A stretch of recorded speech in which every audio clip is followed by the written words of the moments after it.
اگر آج آپ کو پتہ چل جائے کہ آج کی رات آپ کی آنکھ دنیا میں نہیں کھلے گی تو آپ سب سے پہلے کس بات پر روئیں گے؟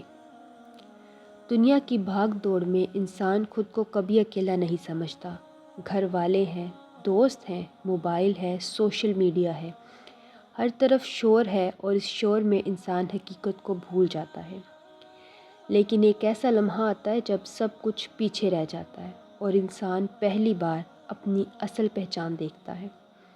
قبر کی پہلی رات، یہ وہ رات ہے جو ہر انسان گزارے گا، چاہے وہ بادشاہ ہو، فقیر ہو، مشہور ہو یا گمنام ہو۔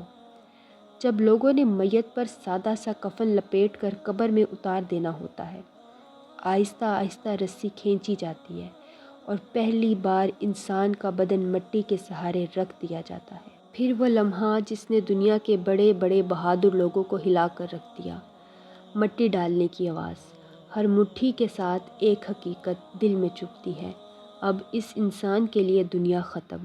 دنیا کے چہرے، دنیا کی آوازیں، دنیا کے خواب، سب ختم۔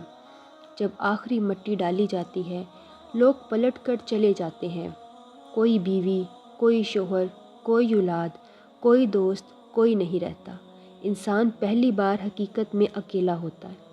اس لمحے روح بے چینی سے جسم کو دیکھتی ہے، جسم سرد ہے، آنکھیں بند ہیں اور روح سمجھ جاتی ہے کہ اب وہ مرحلہ شروع ہونے والا ہے جس کے بارے میں انسان نے دنیا بھر میں سنا تو بہت تھا مگر سوچا بہت کم تھا۔ پھر قبر میں ایک سناٹا ہوتا ہے، اتنا گہرا کہ دل ہل جائے۔ عین اسی وقت زمین ہلکی سی کھلتی ہے اور دو فرشتے منکر اور نکیر قبر میں آتے ہیں۔ ان کی آواز ایسی آواز جو دل کو چیر کر رکھ دے، ان کی آنکھیں بجلی کی طرح چمکتی ہیں، ان کا وجود ایسا کہ پہاڑ بھی دیکھ کر لرز جائے۔ وہ انسان سے صرف 3 سوال نہیں کرتے، وہ اس کے دل کی حقیقت پوچھتے ہیں۔ تمہارا رب کون ہے؟ یہ سوال زبان سے نہیں دل سے جواب مانگتا ہے۔ اگر دنیا میں رب سے تعلق کمزور تھا، زبان نے کبھی نماز میں رب کو یاد ہی نہیں کیا، وہ اسی سوال میں انسان پھنس جاتا ہے اور قبر کی تنگی انسان کو دبا لیتی ہے۔ پھر دوسرا سوال، تمہارا دین کیا ہے؟ یہ وہ لمحہ ہوتا ہے جب انسان کو یاد آتا ہے کہ دین صرف زبانی بات نہیں تھا، یہ عمل تھا، کردار تھا، نیت تھی، طرز زندگی تھا۔ پھر آخری سوال، یہ شخص کون ہے جو تمہیں بھیجا گیا تھا، یعنی محمد صلی اللہ علیہ وآلہ وسلم۔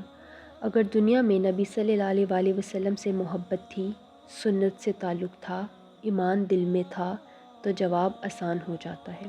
لیکن اگر دنیا کی محبت میں دل سخت ہو گیا تھا تو قبر کی تاریکی بے رحمی سے تنگ ہوتی ہے اور انسان محسوس کرتا ہے کہ قبر کا ہر ذرہ اس کے دل پر بوجھ بن رہا ہے۔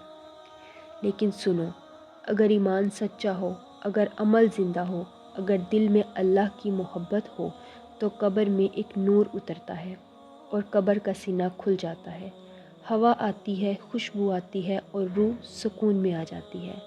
نبی صلی اللہ علیہ وآلہ وسلم نے فرمایا، قبر مومن کے لیے جنت کے باغوں میں سے ایک باغ بن جاتی ہے۔ اس لیے اے سننے والوں، قبر سے ڈرنا نہیں بلکہ اس کے لیے تیاری ضرور کرنی ہے، کیونکہ قبر کی پہلی رات وہ رات نہیں جو ہمیں سزا دینے آتی ہے، وہ رات ہمیں سچ دکھانے آتی ہے، اور خوش قسمت وہ ہے جو اس رات اکڑ کر نہیں بلکہ ایمان کی روشنی کے ساتھ داخل ہو۔ امید کرتی ہوں آپ کو یہ ویڈیو پسند آئی ہوگی، تو چینل کو سبسکرائب کریں، ویڈیو کو لائک اور شیئر کریں۔ جزاک اللہ خیر، اللہ حافظ۔